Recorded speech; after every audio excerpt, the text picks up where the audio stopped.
Me llamo Alejandro Jiménez y tengo 66 años. Hubo un tiempo en que ese número me aterraba, se sentía como una cuenta atrás inexorable hacia la irrelevancia, hacia ese olvido silencioso en un mundo que rinde un culto casi fanático a la juventud y a la inmediatez. Pero esa mañana luminosa de junio en Madrid, de pie en el salón de mi nueva casa, experimenté algo que creía perdido en los 2 años transcurridos desde que falleció mi esposa, Sofía. Esperanza. Este chalet adosado, ubicado en una de las zonas más tranquilas de Pozuelo de Alarcón, no era simplemente una adquisición inmobiliaria. Era una declaración de intenciones, un refugio levantado contra la soledad. Tras 3 décadas diseñando edificios para otros, revisando planos hasta que se me nublaba la vista y gestionando obras bajo el sol abrasador de las mesetas españolas, finalmente había construido algo para mí. Bueno, no exactamente construido de la nada. Se lo compré a un matrimonio que se jubilaba en la Costa del Sol, pero yo había supervisado y elegido cada detalle que realmente importaba. Los suelos de parqué de roble que captaban la luz de la mañana a la perfección, las estanterías empotradas con la profundidad exacta para mis libros de arquitectura y las gastadas novelas de Sofía, y esa cocina con ventanales orientados al este, diseñada para disfrutar de mi café con leche mientras veía el amanecer sobre los tejados limpios de los vecinos. Recorrí cada estancia lentamente aquella mañana, pasando la mano por los marcos de las puertas y revisando las esquinas donde las paredes se unían con el techo. Buscando imperfecciones eran viejas costumbres de toda una vida, detectando chapuzas de contratistas. Todo era sólido. Todo era, por fin, mío. A mis 66 años, estaba empezando de nuevo, y me sentía extrañamente joven. La casa contaba con 3 dormitorios. Uno para mí, otro que había montado como despacho, aunque no estaba seguro de qué uso le daría ahora que estaba jubilado, y uno reservado para Lucía, mi nieta, para cuando se quedara a dormir los fines de semana.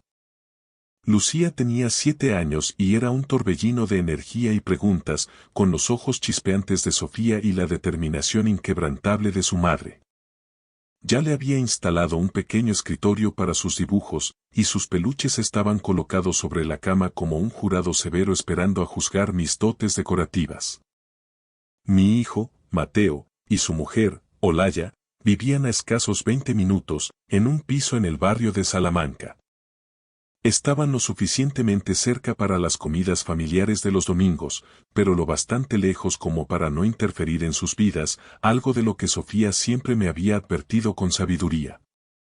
Déjalos vivir su vida, Alejandro, solía repetirme. Has criado a un buen hombre.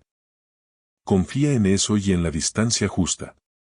Y yo confiaba plenamente en Mateo. Era profesor de lengua en un instituto, un hombre paciente, reflexivo y culto, el tipo de hijo que llama solo para saber cómo estás y que recuerda el aniversario de la muerte de su madre sin necesidad de calendarios. A sus 40 años, había construido una vida digna. Se casó con Olaya hace 9 años en una ceremonia preciosa junto a la ribera del Tajo. Me acogieron en sus vidas con un cariño que nunca pareció forzado, al menos no en aquellos primeros años de brindis y promesas. Pero Olaya. Había algo en mi nuera que no terminaba de encajar, una arista afilada bajo una superficie de seda. Era encantadora, no cabía duda, una agente inmobiliaria de éxito que dominaba el arte de sonreír en el momento preciso y de hacerte sentir el centro del universo. Cuando les comuniqué que iba a comprar esta propiedad, se mostró eufórica, aunque sus preguntas se centraron rápidamente en los metros cuadrados útiles, el valor catastral y los servicios de lujo del barrio. Siempre había sido ambiciosa. Coches de alta gama, bolsos de firma y un estilo de vida que, sobre el papel, sus comisiones deberían haber respaldado. Sin embargo, con el paso del tiempo, percibí que Mateo asumía discretamente cada vez más gastos del hogar, mientras Olaya perseguía grandes operaciones en la costa que nunca parecían cerrarse del todo. No es asunto mío, me repetía como un mantra. Cada matrimonio gestiona su propia economía. Pero hace unos 3 meses, durante una cena familiar, sugirió con demasiada ligereza que debería considerar poner la casa a nombre de una sociedad limitada o crear un patrimonio protegido. Solo por pura planificación hereditaria, Alejandro, dijo ella, usando ese tono profesional tan suyo. Me llamaba así desde la boda, pero últimamente su voz carecía de afecto y recordaba más al reclamo de un acreedor. Haría las cosas mucho más fáciles para Mateo cuando llegue el momento.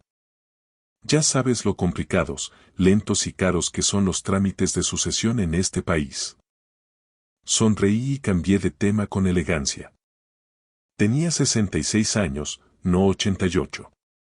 Y algo en la forma en que pronunció cuando llegue el momento no me sonó a prudencia, sino a una impaciencia mal disimulada. Deseché el pensamiento de inmediato, sintiéndome culpable. ¿Qué clase de hombre sospecha así de la madre de su nieta? Sofía me habría tachado de paranoico. Pero Sofía ya no estaba. Y mi instinto de arquitecto, aquel capaz de detectar un muro de carga disfrazado de tabique decorativo o un fallo estructural oculto bajo una capa de pintura fresca, me susurraba que la amabilidad de Olaya carecía de los cimientos necesarios para sostenerse. Salí al porche trasero. Esa noche celebraba mi fiesta de inauguración, la oportunidad de mostrar mi refugio a la gente que realmente me importaba. Mateo y Lucía, por descontado mi viejo colega Javier, que me había ayudado a transitar el camino de la jubilación sin perder el juicio, algunos vecinos nuevos e incluso Olaya, aunque sentía una extraña reticencia a tenerla en mi espacio personal, evaluándolo todo con ese ojo clínico que aplicaba a cada activo inmobiliario. El jardín era modesto pero estaba impecable. Había preparado la barbacoa en el patio de piedra para la cena. El roble centenario que me convenció de comprar la casa extendía sus ramas sobre el césped recién cortado como una bendición silenciosa.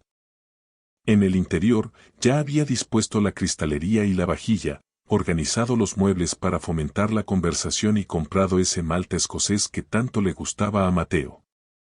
Todo estaba listo. Todo era, en apariencia, perfecto. Entonces, ¿por qué sentía esa punzada de ansiedad bajo mi entusiasmo? ¿Por qué mi mente regresaba una y otra vez a la sonrisa de Olaya cuando mencionaba mi testamento? Me sorprendí a mí mismo revisando mentalmente, de forma casi obsesiva, las cerraduras de las puertas, las claves de mis cuentas y la pulcritud de mis últimas voluntades ante notario. No seas ridículo, dije en voz alta, tratando de romper el hechizo. Mi voz sonó extraña en el salón vacío, como si perteneciera a un anciano mucho más vulnerable de lo que yo me sentía. Es solo una fiesta familiar. Miré el reloj de pared. Faltaban 6 horas para que llegaran los primeros invitados. 6 horas para sacudirme este malestar y recordar que estaba celebrando el éxito de una vida. Había trabajado duro tras la prematura muerte de Sofía para que Mateo no careciera de nada. Había ahorrado cada céntimo con disciplina durante 30 años. Esta casa no era solo ladrillos, mortero y madera.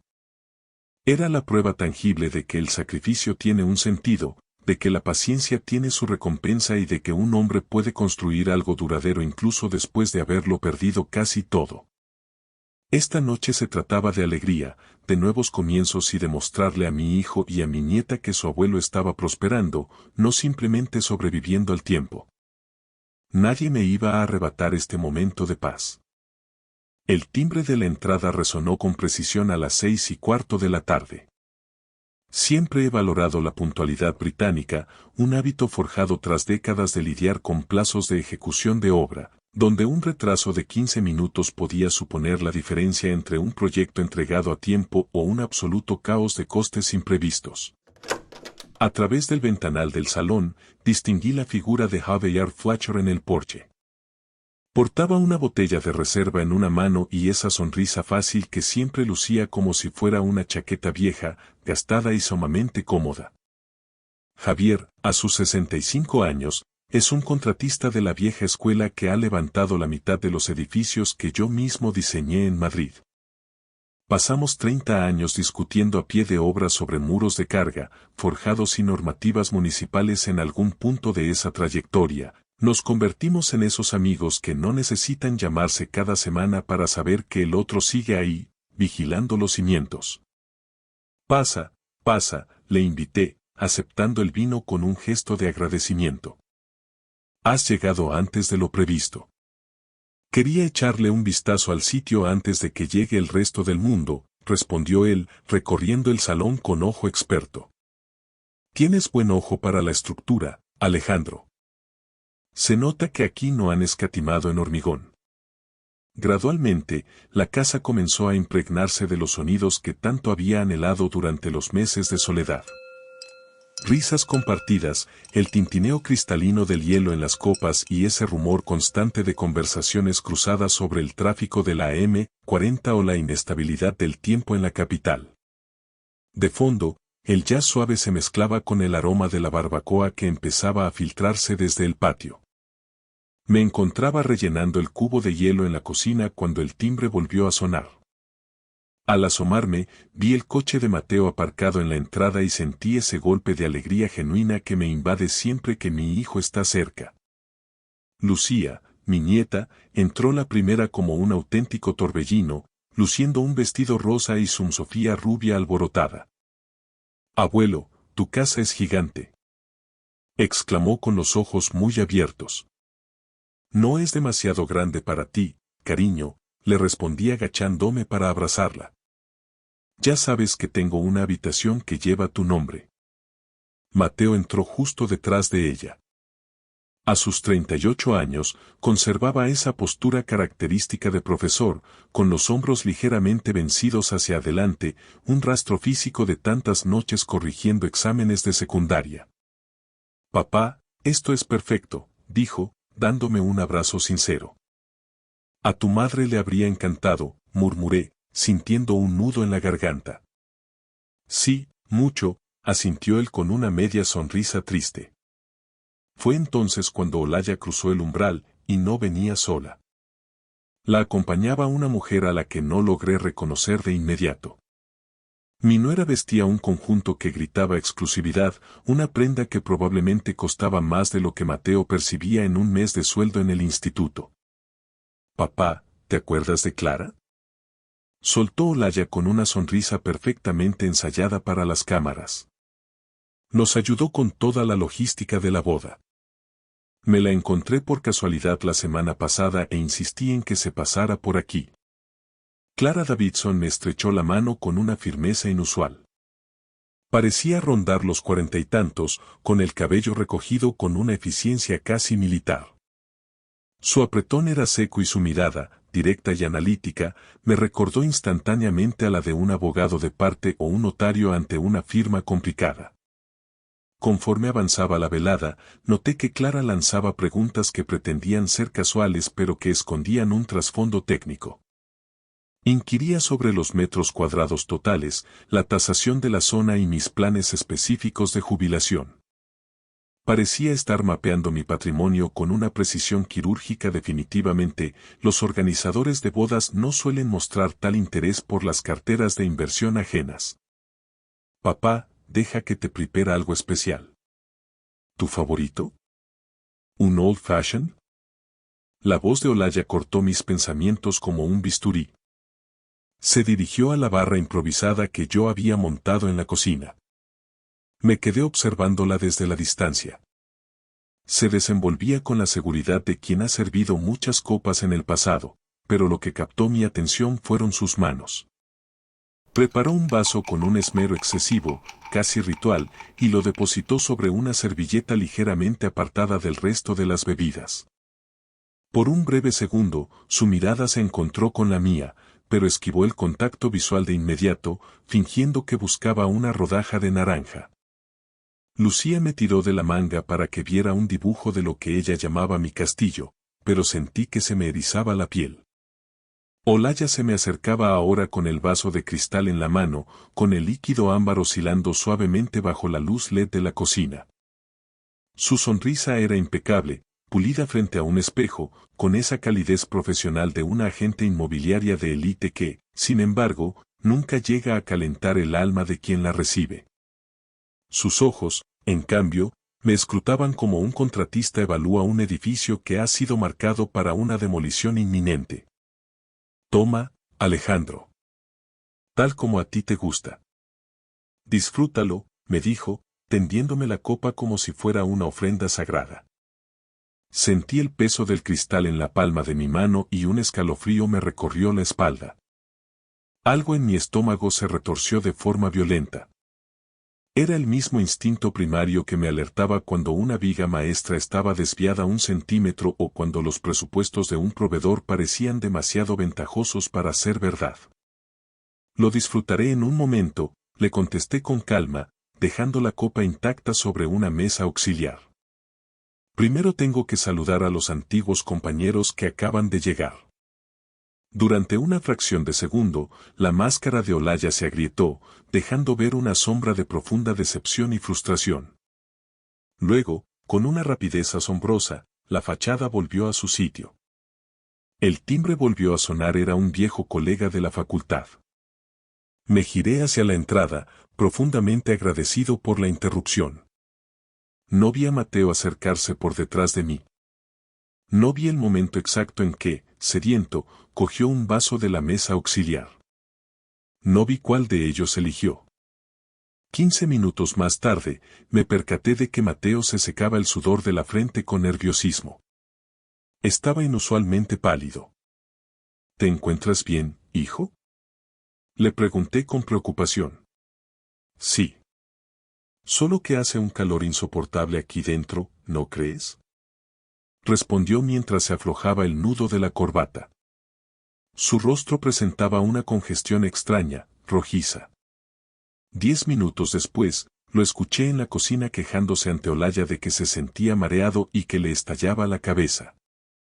Ella, con una voz suave y calculadamente preocupada, le sugirió que quizá estaba incubando una gripe por el estrés acumulado de los exámenes finales.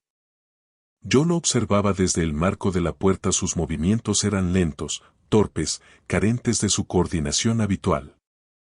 No era el efecto del alcohol, era algo mucho más siniestro. Apenas 5 minutos después, a Mateo le empezó a sangrar la nariz. No fue un goteo ligero, fue un torrente incontrolable.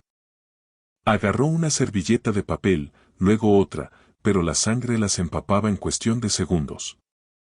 Algo va terriblemente mal. Gritó Javier Fuachor al ver la escena. La fiesta se detuvo en seco. El silencio se hizo denso. Me lancé de inmediato al lado de mi hijo. Siéntate ahora mismo. La cabeza inclinada hacia adelante, nunca hacia atrás, le ordené, tratando de mantener la calma. Presioné el puente de su nariz con toda la fuerza que me permitían mis manos temblorosas, pero la hemorragia no remitía. La sangre le resbalaba por la barbilla, tiñendo de carmesí su camisa clara. Papá. No puedo. La voz de Mateo sonaba pastosa, arrastrada, como si le costara articular cada fonema. Sus rodillas se dieron repentinamente y tuve que amortiguar su caída hasta el suelo como buenamente pude. Que alguien llame al 112 ahora mismo. Bramé. Olaya apareció de la nada, arrodillándose a nuestro lado con lágrimas rodando por sus mejillas en un despliegue dramático. Lucía no dejaba de gritar, aterrorizada por la escena. Se va a poner bien, cariño, te lo prometo, le dije a mi nieta, aunque mi propio corazón golpeaba mi pecho con una violencia desbocada. Mateo estaba perdiendo el conocimiento por momentos. Me fijé con horror en que también brotaba sangre de sus encías. Javier ya estaba hablando con el servicio de emergencias a través del Manos Libres. ¿Qué ha ingerido el paciente?, preguntó la operadora con voz aséptica. Whisky, respondí yo con un hilo de voz. Solo ha bebido un poco de whisky.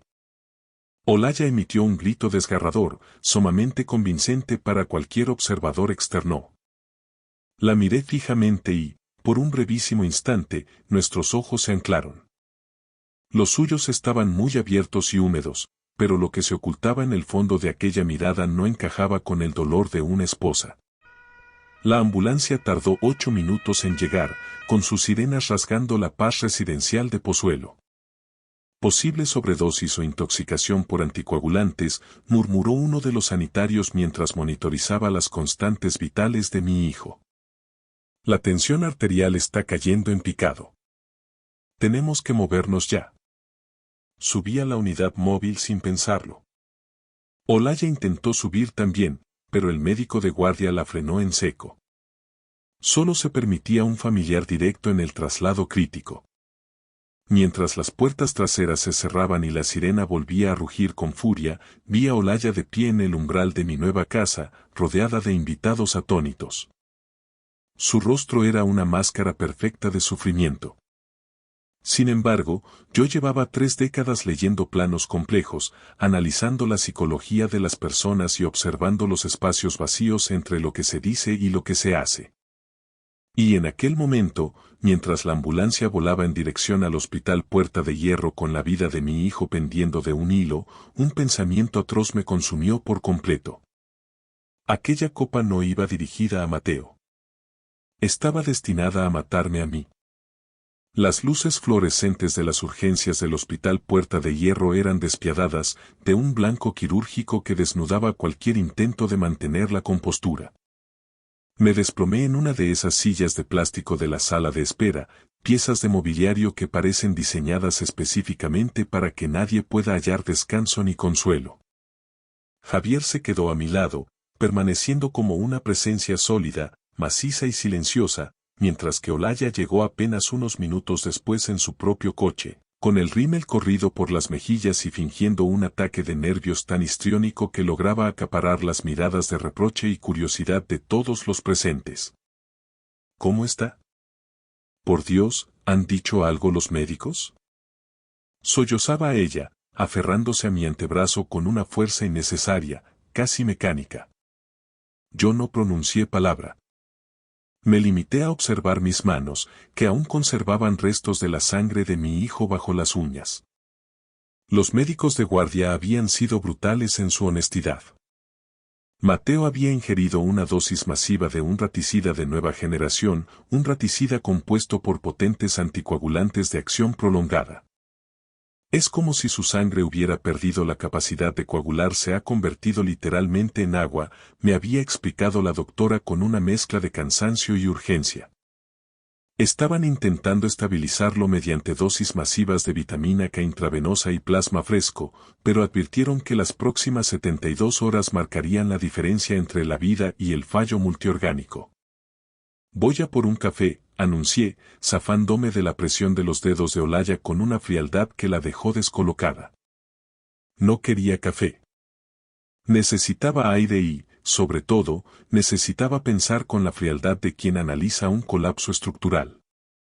Salí a la zona de fumadores de la entrada, aunque no había encendido un cigarrillo desde los 30. El aire gélido de la noche madrileña actuó como un bálsamo, ayudándome a disipar la niebla mental.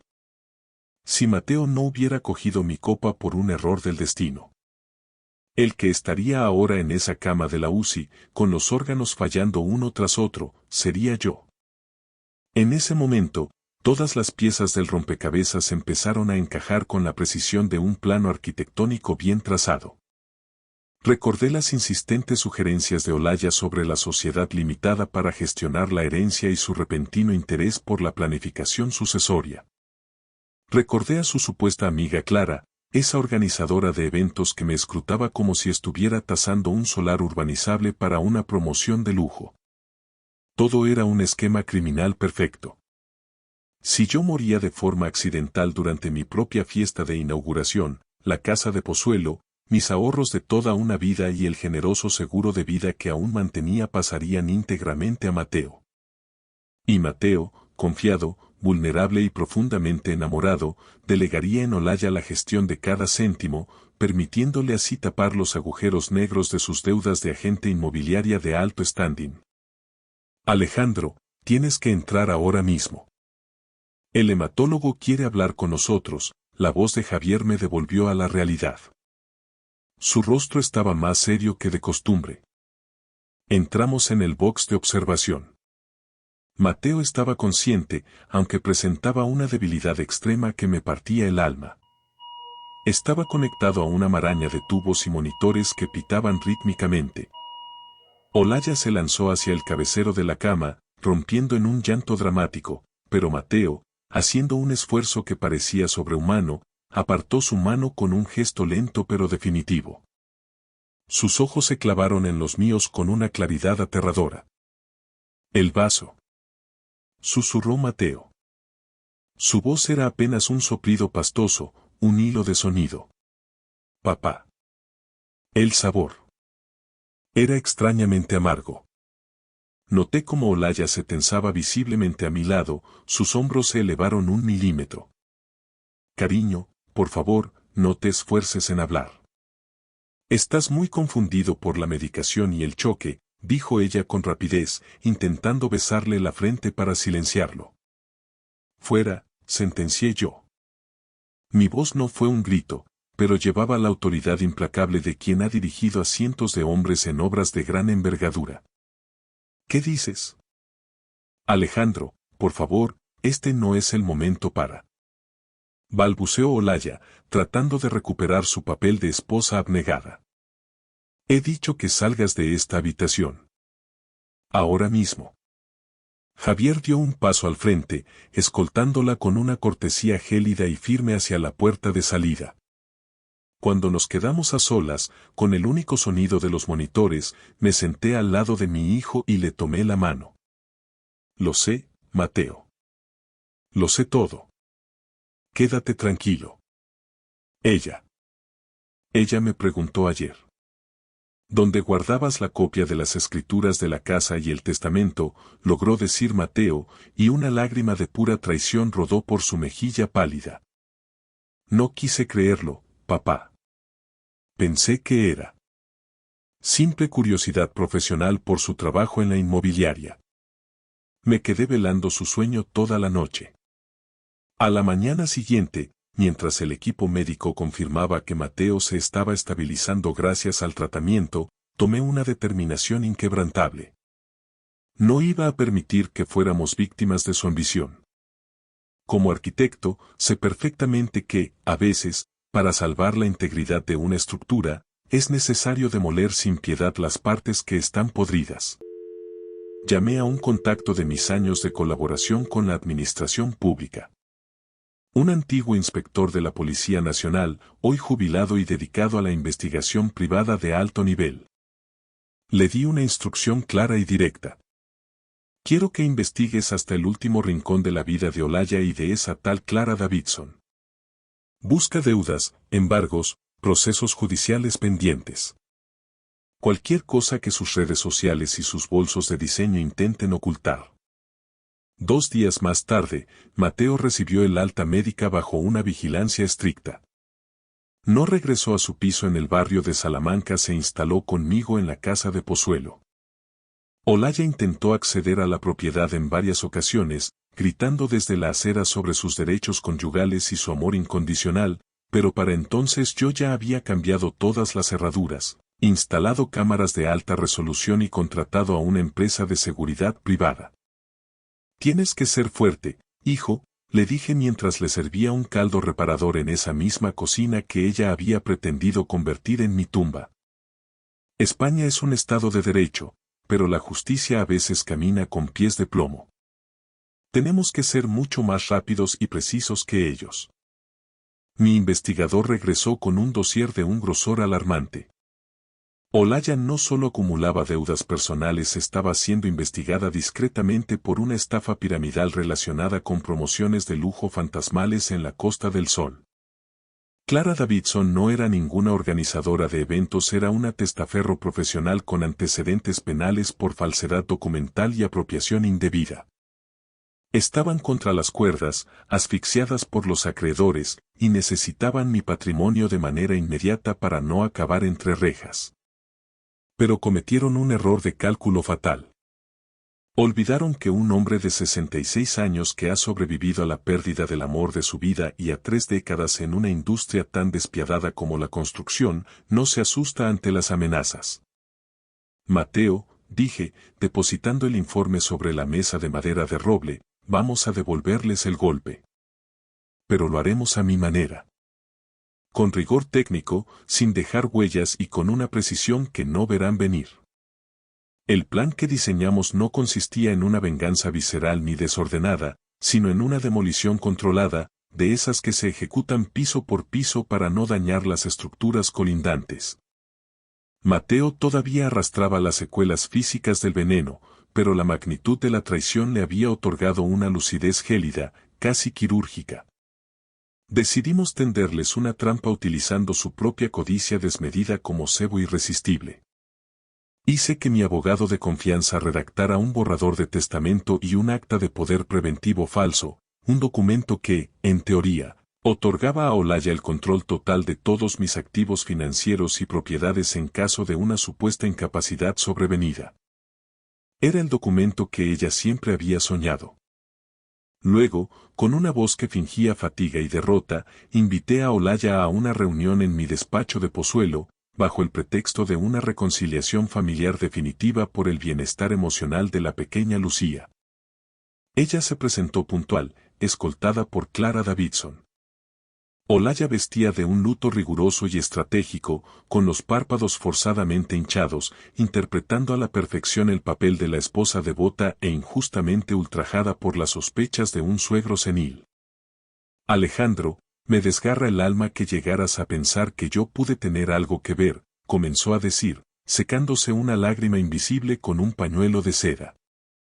Fue un error fatal del catering, o quizás ese whisky estaba en mal estado. Un lote defectuoso, quién sabe. Lo sé, Olaya.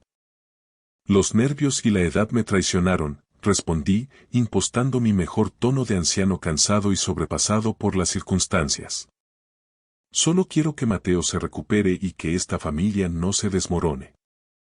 He preparado unos documentos notariales para blindar vuestro futuro. Si me pasara algo mañana, quiero que seas tú quien gestione todo el patrimonio. Pude ver el brillo depredador en los ojos de Clara. Era la mirada de un lobo que ve a la presa rendida y lista para el sacrificio. Sacaron sus propias plumas estilográficas, ansiosas por estampar la firma que la salvaría de la ruina. Lo que no podían sospechar era que mi viejo amigo Javier Fletcher se encontraba en la habitación contigua con un equipo de grabación de alta fidelidad y que la Unidad Central Operativa, UCO, de la Guardia Civil ya estaba al corriente de la investigación sobre sus estafas inmobiliarias en la Costa del Sol. Solo firma aquí, Alejandro, insistió Olaya, deslizando el papel sobre la mesa de roble con una urgencia apenas contenida. Hazlo por el futuro de Lucía. En ese preciso instante, la puerta se abrió y Mateo entró en la habitación. Estaba pálido y visiblemente más delgado, pero caminaba con una firmeza que no admitía réplica. ¿Por Lucía, Olaya? ¿O para pagar los casi 3 millones de euros en deudas y embargos que tienes acumulados en Marbella? Preguntó Mateo con una voz que cortaba el aire. La máscara de Olaya no se cayó, se desintegró por completo. Su rostro se transformó en una mueca de odio puro, una expresión de maldad cruda que jamás podré borrar de mi memoria. «Tú no sabes nada, pedazo de idiota», gritó ella, perdiendo todo el barniz de elegancia. «Este viejo se está muriendo de todos modos. Ese dinero nos pertenece por derecho». Fue entonces cuando los agentes de la UCO entraron por la puerta del jardín. No hubo necesidad de persecuciones ni de disparos, solo se escuchó el sonido metálico y seco de las esposas cerrándose sobre las muñecas de Olaya y Clara. La estructura de mentiras se había venido abajo. La investigación posterior reveló que Clara no era solo una testaferro, era la mente maestra que había convencido a Olaya de que la única salida para evitar la cárcel por sus estafas era acelerar mi herencia. Habían comprado el raticida en una ferretería industrial de las afueras de Madrid, pagando en efectivo para no dejar rastro, pero olvidaron que las cámaras de seguridad de alta definición de la zona las habían grabado a ambas en el proceso. Meses después, el juicio concluyó con penas de cárcel ejemplares por intento de homicidio con alevosía y estafa agravada. Mateo obtuvo el divorcio express y la custodia total de Lucía, alejándola para siempre de esa influencia tóxica. Ahora, me siento en mi porche de Pozuelo mientras el sol de la tarde calienta las piedras de la terraza. Mateo está dentro, en el salón, ayudando a Lucía con sus deberes de matemáticas. A veces, me quedo mirando la vitrina donde guardo mis planos y medallas de arquitectura y recuerdo que la obra más importante de mi vida no ha sido un edificio de acero y cristal, sino la reconstrucción de los lazos que nos mantienen en pie cuando todo lo demás amenaza con derrumbarse. Mateo no solo sobrevivió a aquel veneno, salvó mi vida en 2 ocasiones. Primero al tomar aquella copa destinada a mí, y luego al recordarme que, incluso a los 66 años, todavía tengo una familia y una dignidad por las que merece la pena luchar. La casa está en silencio, pero es un silencio cálido, de paz recuperada, y no de soledad. Gracias por escuchar mi historia hasta el final.